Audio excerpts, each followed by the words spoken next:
Even though Ninjago has had a whole handful of different promotional material over the course of the years, one of the more interesting one, and definitely one of the more memorable ones, is the concept of the Woo Crew. And a lot of people, including myself, definitely grew up with Woo Crew, because whilst it released around the point of Season 6, it was definitely one that stuck around for a while, and a lot of people had a lot of fun with it, and to this day, there are people who still reference Woo Crew and wish they could still do it. And it made me wonder what actually happened to Woo Crew, because personally speaking, I stopped using it before it actually shut its doors. But the fact is that when I did use it, I had a lot of fun, and I think a lot of people definitely did as well. But it led me down the further question of, do people even remember it? So let's take a trip down memory lane and discuss what Woo Crew was, and discuss on what actually happened to it. Because I think a lot of people wonder what actually happened to it to this very day, and I think a lot of people, including myself, would like an answer to it. But like I said, there are probably a lot of the newer fans who don't even know what Woo Crew is. So, for those of you who are not aware,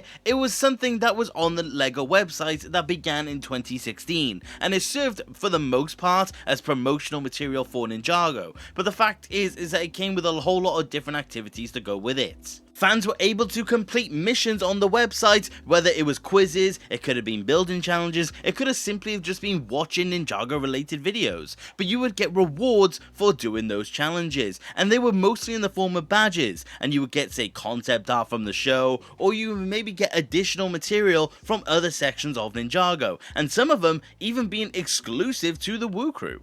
It was all a way of promoting ultimately the Ninjago franchise, and it was a very interesting way of doing it because it didn't just remain on the website itself. It expanded into media, it actually had a couple of sets, and it actually had some fairly unique oddities that I don't think a lot of people really acknowledge. Some of the smaller oddities that I have noticed with Woo Crew, for one, is actually the setting in of itself. It takes place within the Steep Wisdom shop that we see from Possession, but the thing is that when you go into it and you go into the Ninja Dojo, you notice that for one, it actually resembles Garmadon's dojo from Season 3, but also it kind of represents the weird dojo that we see in the Japanese version of Day of the Departed, which was Attack of the Cursed Spectres.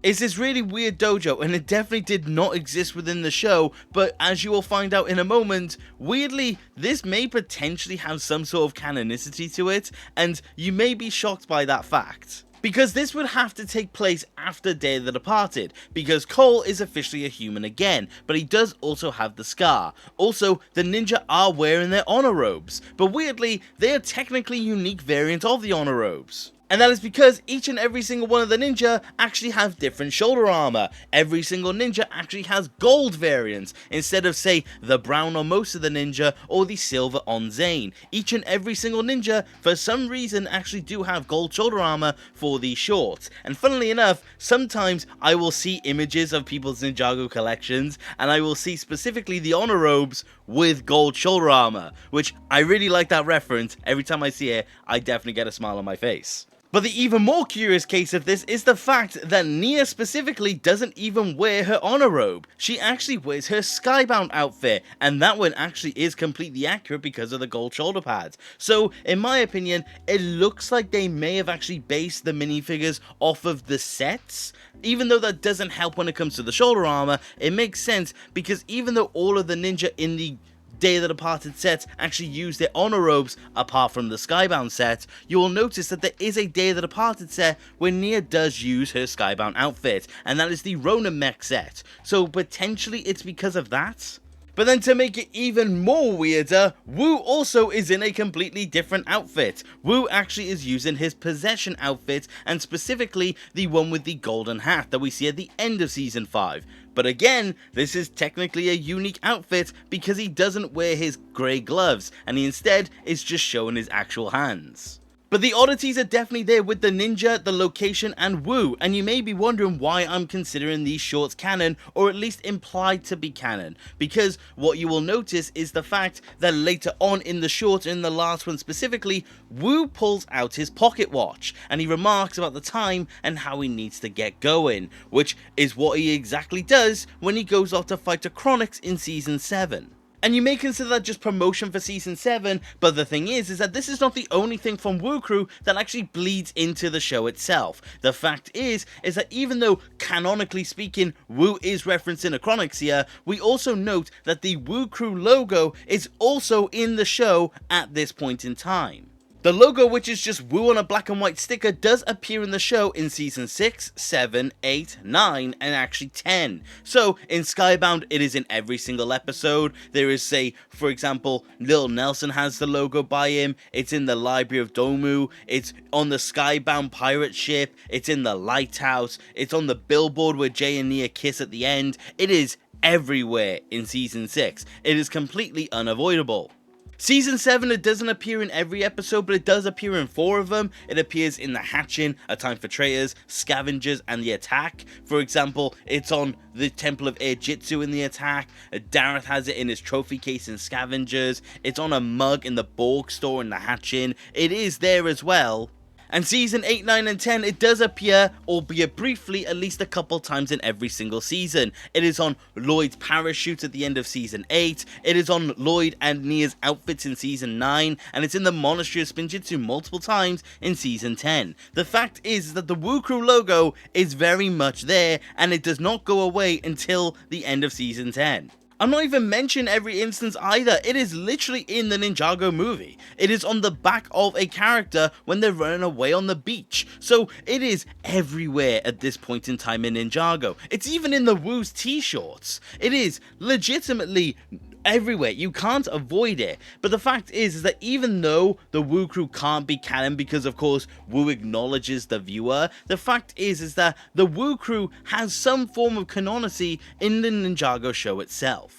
My theory as to how Woo Crew could be canon to the show itself is actually down to the fact that Season 6 introduces something interesting to us, which is the fact that the ninja were famous. So, does it make sense that potentially the Woo Crew videos that we also get to see were produced by the Ninja and Woo actually within the show itself, or more specifically, in-universe, and those videos were used as a show type thing for the kids in the land of Ninjago, and that is how Woo Crew actually came to be within the show itself. Does it explain everything? No, not at all, because obviously the whole thing with the suits and all the other small implications along with it, because I personally don't think at the same time Woo would tell people about Acronyx within a kid's video. But the fact is that I think personally is a good chance that the Woo Crew videos that we got were also made within universe, and that is how the Woo Crew logo finds its way into the show itself. But that's enough of its weird canonical implications, because you could kind of go on for ages with so many things of Ninjago for that reason. What does Woo Crew actually teach you?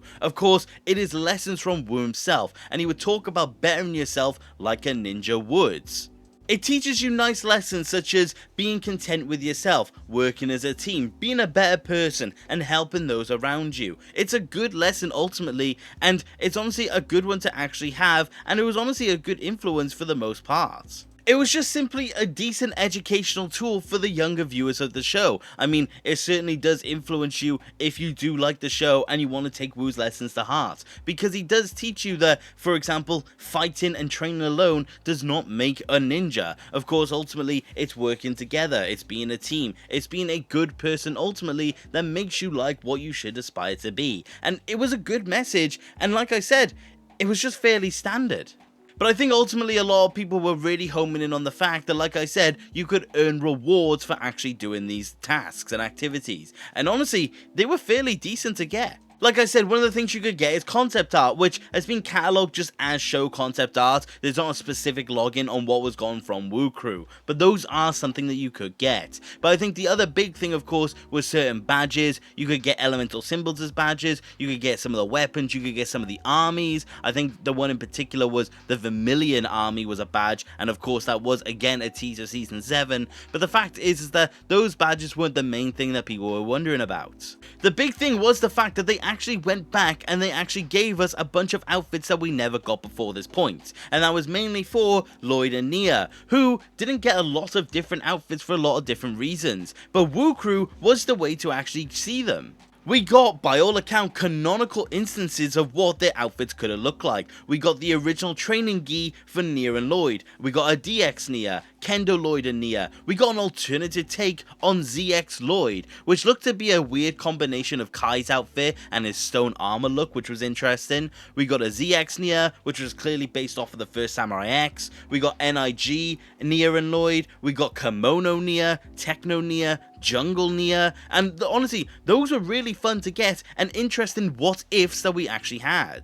And then the other big variants that we actually got was Sensei or Master variant of the Ninja cast, having a Master Kai, Jay, Cole, Zane, Lloyd and Nia, and even though they're all based off of the same design, they are still very interesting to see as a very cool what if. And honestly, they are very clean designs to actually get, to the point where I think these were even made as bootlegs like a million times over, but ultimately, unfortunately more specifically, we never got these in actual minifigure form, which also is a shame because you can see a grey variant of the Ninja half mask on Cole, which is not something that exists as far as I'm aware. But that, for the most part, was what you could actually gain from being in Woo Crew, and for a lot of people, it was a very completionist feel, me included. It was really good to get all these different variants on the actual reward side of Woo Crew, and ultimately, it was just a fun task to have.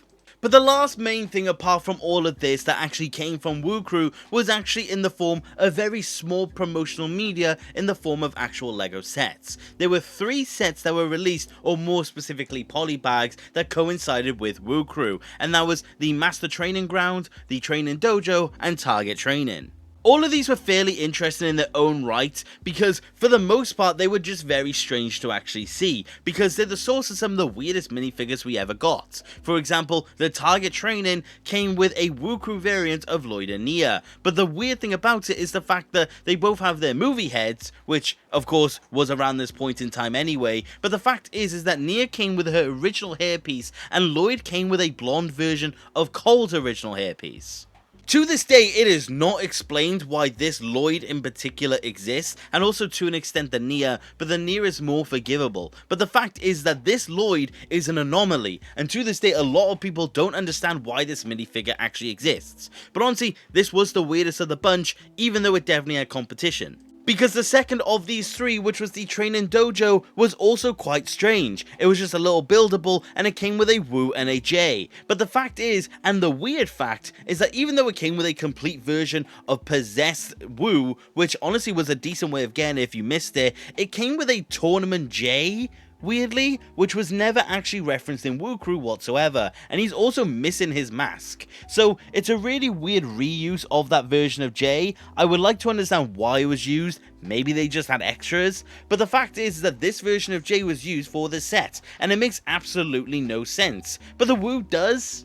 And the third one of this bunch is the Training Ground, and this was honestly the most acceptable of the bunch. It was a little training piece with a statue of Woo, which was fairly interesting to get, but the main thing that came from this was the fact that you could get the actual honor robe variant of both Nia and Zane. And even though they weren't complete variants, remember at this point in time, even though Zane was relatively easy to get, the Nia actually wasn't, as she only came in, at this point in time, the Samurai X Cave Chaos. So this, in all honesty, was kind of one of a good way to get these variants of the minifigures if you wanted it, because even though the Zane was easier to get in this variant, the weird thing is that he actually came with the Season 7 head, which at this point in time was exclusive to the actual set. So this was a cheap way of getting an alternate take on the Titanium Zane head. So honestly, when it comes down to it, this was actually a decent little polybag, and if you needed these minifigures or these variants for any way, this was kind of a perfect way to do it. But of course, ultimately, all 3 of these sets just served to promote the actual Woo Crew theme itself. And honestly, it definitely did fine for what it was worth. But they were just a bit strange. Like I said, the one with that weird blonde Cole hair Lloyd is honestly something to this day that I want to know what happened with. But the fact is that, for the most part, these were kind of just harmless. But that is everything that you stood to gain from Woo Crew, and apart from the fact that, of course, there were missions, for example, that you could play where you could use ninja variant to make your own ninja suits, that was kind of what Woo Crew was. It was a really fun little activity, and ultimately, it definitely was something that was worth the time if you were there at the time. But what actually happened to Woo Crew? Because to this day, there are people who wonder what happened to it and wish that they could still play the game. And honestly, I think a lot of people have wondered this question for a long time. And I wish I could give you some interesting answer, but the fact is that the promotional media simply ran its course. And I know that's not the best answer in the world, but the fact is that it served to promote what it actually did, and come around the point of when we stopped seeing it in the show, which was season 10, I think at that point in time, it just simply ran its course. Which is a shame, because it would be nice if Woo Crew was actually able to stick around and evolve with the show itself. Ultimately, I don't think they were going to, but the fact is, it would have been an interesting thing to actually see. You could have had Woo Crew carry on through the show itself, you could have had them continue to promote it, and you could have had the actual website evolve as the show went along. You could have had it continue to go through, and it could have been interesting to see. But ultimately, they didn't, and they would have stopped promoting Woo Crew after season 10 because they changed the animation studio. And I don't think the animation studio was too interested in making an asset for something that was no longer going to be active.